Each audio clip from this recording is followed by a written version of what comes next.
Aquele abraço, seja muito bem-vindo ao canal Narração Esportiva que hoje vai fazer história. Nós vamos conversar com a primeira narradora da TV aberta no Brasil. Ela que já fez história no rádio, já fez história na TV e está marcando a comunicação esportiva no nosso país.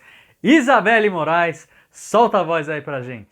Olha a Jaque aberta, dominou Jaque, ela contra a marcação, Jaque! Gol! Isabelle Moraes, que é natural de Itamarandiba, é isso? Me corrija se estiver errado. É isso? 400 quilômetros de BH, de Belo Horizonte, é isso mesmo? É por aí. A nossa entrevistada de hoje, é isso mesmo, entrevistada aqui, ó, como vocês podem ver, é a dona dessa voz maravilhosa que a gente escutou aí na abertura, na vinheta. Ela foi a primeira mulher a narrar um jogo de Copa no Mundo na TV brasileira. E Isabelle, seja muito bem-vinda. Primeiro eu quero te agradecer demais a sua participação aqui no canal. E eu quero dizer que é um baita prazer receber a primeira narradora aqui. A gente já entrevistou tantos caras, né? E pra gente é uma novidade e é uma baita novidade. Seja muito bem-vinda e obrigado, viu, pela participação. Ei, Vinícius, obrigada pelo convite, eu que agradeço. Eu espero que não só o seu, né, mas outros projetos também que focam nessas oportunidades de conversar com narradores e narradoras possam ter também grandes oportunidades para as mulheres, né? Eu acho que a gente já tem um espaço muito mais amplo agora e obrigada pelo convite. Imagina, ó, eu queria conversar então pra gente entender um pouquinho da sua história, né? Você começou na rádio em Confidência, né? Lá em Minas. Foi em 2017 que você começou a narrar? Foi. Minha primeira narração foi no finzinho de 2017. Eu ainda era estagiária da Rádio Inconfidência e já tem 3 anos e pouquinho, né? Que eu narro desde então. Aí eu Uhum. passei pela rádio e também depois pela TV, onde eu tô hoje. Legal. E como é que surgiu essa ideia, né? Tipo, eu cheguei na rádio, quero narrar. Então, não partiu de mim, assim, por pedir, até porque não era uma coisa que eu esperava, nem que eu projetava a narração. Partiu do Toscano, que é o José Augusto Toscano, que é o diretor de esportes da Rádio Confidência. E desde o primeiro contato que eu tinha com ele, ainda para pedir estágio, eu era estudante de comunicação social em BH. E desde o primeiro contato que eu fiz com ele, assim, ele já perguntou se eu toparia experimentar a narração de alguma forma, e eu já falei que aceitava, e depois ele me deu o estágio. E eu entrei em julho de 2017 na Rádio Confidência e narrei pela primeira vez em novembro a minha primeira partida, e foi assim, muito por um desejo que a Rádio Confidência tinha já há muito tempo, de dar espaço a uma mulher narradora. Até então, nunca uma mulher tinha narrado no rádio de Minas Gerais. Então, era uma ideia muito pioneira mesmo que o Toscano tinha há muitos anos. Ele tentou isso com várias mulheres que passaram por lá, nenhuma topou. E eu topei, e aí depois a gente fez a história juntos. Boa, fizeram história e continua, e você particularmente continua fazendo, né? E agora eu quero saber assim, é porque aqui no nosso canal, só para te explicar, tem muita gente que entra para entender o que é a narração, como se faz, pegar algumas técnicas com esses supernomes da narração. Eu queria saber de você, assim, você começou em 2017. Me fala um pouquinho e conta pra gente aqui no canal, como foi a sua primeira narração, que, né? E hoje, como você está narrando hoje, né? Como foi essa evolução?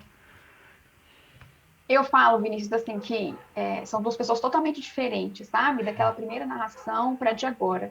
Primeiro, acho que a maior diferença é porque eu não estava preparada para a narração. Eu estava preparada para o momento. Estava super afim, super feliz com a oportunidade que o Toscano estava me dando, sabe? Para curtir mesmo a oportunidade. Só que para a narração, em termos técnicos, eu não Uhum. tinha feito nenhum tipo de preparação muito profunda.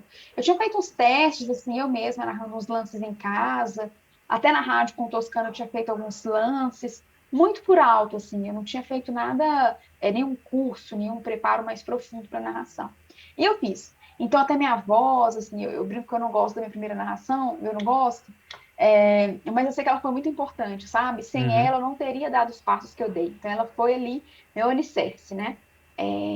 O meu alicerce foi forte, não tecnicamente, mas pela minha vontade, né? Pela minha persistência para seguir depois com isso e construindo tijolinho por tijolinho quem eu entendo que eu sou hoje. Eu acho que minha narração, ainda pegando essa metáfora, né, de uma construção, a minha narração ainda não tem um telhado, não é nada acabado, né? Ainda estou nessa fase dos tijolinhos mesmo, de colocar, de aprender. E a diferença daquela primeira narração de América BC, lá do dia 7 de novembro de 2017 para hoje, agora em 2021, é que hoje eu me preparo. Então, hoje eu preparo a minha voz, eu me preparo para a narração, o jeito que eu coloco a minha voz diferente, os tons da minha narração. Então, assim, para eu encontrar um tom que eu me sentisse confortável, foi muito difícil, porque eu vejo a narração muito como uma melodia muito confortável para a gente fazer, né?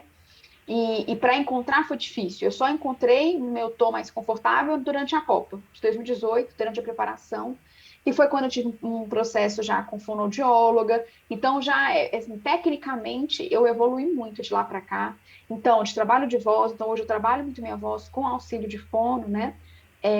Porque é um desgaste muito grande da sua voz. Eu comecei cedo, também eu tinha 20 anos quando eu narrei pela primeira vez. Sendo assim, muita gente começa bem antes, né? Mas cedo porque eu imaginava. Então, como eu comecei muito nova, então a preparar a minha voz, né, para não se desgastar. Então, hoje eu saio de uma transmissão muito menos desgastada que nas primeiras vezes que eu narrei, porque agora eu preparo a minha voz, né?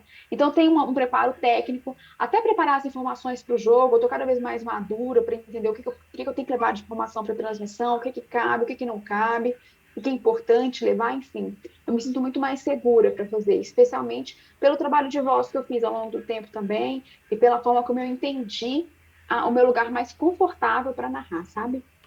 Entendi. A gente vai falar já já sobre essa preparação de conteúdo, porque às vezes a gente chega com uma bíblia lá e não dá tempo de falar tudo, né? Mas eu queria voltar a focar um pouquinho aqui ainda na sua voz, né? Que é uma voz muito bonita, mas a gente vê que, assim, os narradores que passaram por aqui, eles contaram pra gente que eles foram meio que aprendendo sozinhos, né? Principalmente os mais antigos, né? Silvio Luiz e por aí vai. Você já chegou numa época em que a gente tem já fonoaudióloga nas emissoras de TV, de rádio, já tem um tratamento todo especial. Você faz esse tipo de exercício de pratracrar, de ficar mexendo ali garganta e tudo isso? Sempre, sempre, sempre faço. Eu comecei, quando eu narrei pela primeira vez, eu não tinha feito fono até então nenhuma vez.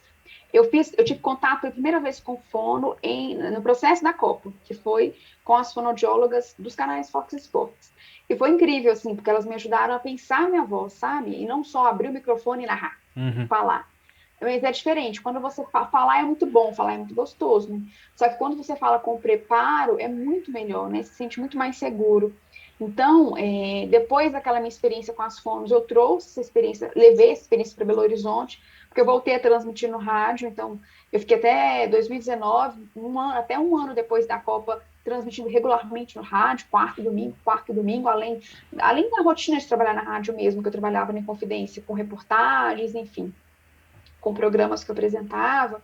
Então, eu passei a pensar. Agora, atualmente, eu tenho um acompanhamento com uma fono aqui em São Paulo, a Ju, e a Ju tem me ajudado muito a pensar minha narração de uma outra forma até. Então, a pensar minha respiração. Então, é muito específico para o que eu preciso, né? Então, para pensar a minha condição enquanto uma mulher, e com uma mulher narradora, e uma condição física mesmo, né? Então, por exemplo, ela fala assim, que eu tenho uma respiração que é muito boa para a minha idade, né? Um fôlego que é muito bom para a minha idade, porque eu tenho 23 anos, mas que a gente precisa melhorar isso para a narração, que exige muito. Então, a gente tem feito muitas atividades para performar mesmo a minha condição de narradora, né? Que exige muito mais da minha voz do que se eu simplesmente estivesse falando no rádio no dia a dia, ou se eu estivesse falando na TV, ou se eu trabalhasse como uma atendente, enfim, como uma professora, várias funções que exigem aí da voz como uma ferramenta de trabalho. Então, hoje é isso. A gente tem feito um trabalho e eu levo meu kit de fono para todos os jogos. Sempre, sempre, sempre. Então, eu tento manter um trabalho diário, né? Então, tem aqueles exercícios diários para fazer, até porque isso foi um ponto que a Fono já me disse, que cada dia que a gente deixa de fazer exercício, a gente perde uma porcentagem de capacidade de trabalho da nossa voz. Então, de manter essa regularidade de exercícios diários. E todo dia antes do jogo, 30, 40 minutos, eu também tenho o meu aquecimento, que eu já tenho lá a listinha que eu tenho que fazer. Eu tenho um caderninho de fono com todos os exercícios que eu tenho que fazer. E já levo uma bolsinha, uma necessaire que eu já deixei pronta. E lá tem o Lax Fox, lá tem o shake, lá tem um palitinho de tipo aquele de pirulito, lá tem uma bolhazinha, lá tem um copinho de soprar e de empurrar a voz um pouco mais para dentro. Enfim, tem todos esses que eu levo para antes da partida. e que eu uso no dia a dia também, fora esses, né? Os com a língua e tudo mais, enfim. Eu levo muito a sério essa preparação, eu não posso entrar numa transmissão sem ter feito algum tipo de aquecimento, eu não consigo de jeito nenhum, assim. Eu me sinto desconfortável, eu me sinto nervosa, eu fico apreensiva, me dá muita segurança quando eu faço meu aquecimento, eu entro na transmissão muito mais, com a voz mais limpa, mais aveludada, com a voz mais tranquila.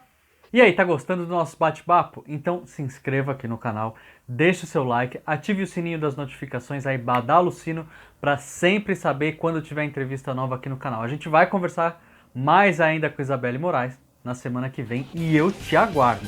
A gente te aguarda. Até semana que vem. Tchau. Exercício, né? Agora, vamos lá, mudar de assunto agora um pouquinho, chegar nesse assunto que a gente vem falando muito nos últimos tempos e tal. Quais foram as dificuldades extra-campo, né? Extra narração, extra jornalismo?